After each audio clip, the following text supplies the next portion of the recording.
பயிற்சிகள். நிறைய பயிற்சிகள் இருக்கு. ஆ எழுத்துல இருந்து ஊ எழுத்து வரைக்கும் நாம சரியா தெரிஞ்சுக்கிட்டோமான்னு பார்க்கலாமா? எழுத்துகளை எடுத்து எழுதுவோம். Let us speak and write. அந்த ஆல இருந்து ஊ வரைக்குமான 6 எழுத்துக்களும் கொடுத்திருக்காங்க. கீழே 6 படங்கள் கொடுத்திருக்காங்க. இந்த படங்கள் எல்லாமே உங்களுக்கு தெரிஞ்ச படங்கள் தானே? இப்போ அந்த படத்துக்குரிய முதல் எழுத்த அந்த கொடுக்கப்பட்ட கோட்டுல நிரப்புங்க பார்க்கலாம். முதல் படம் என்ன இருக்கு? அணில். அணிலோட முதல் எழுத்த நீங்க தான் நிரப்பணும்.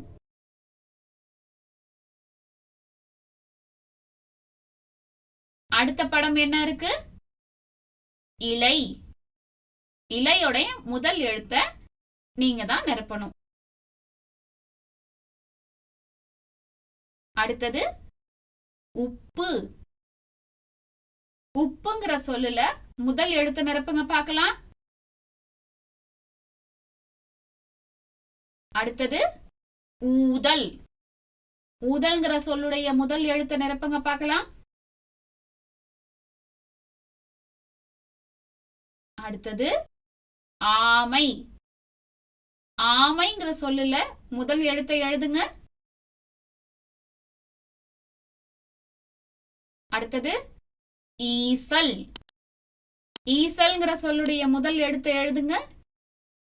அவ்வளவுதான். இந்த பயிற்சியை அழகா முடிச்சாச்சே. அடுத்த பயிற்சிக்கு போகலாமா?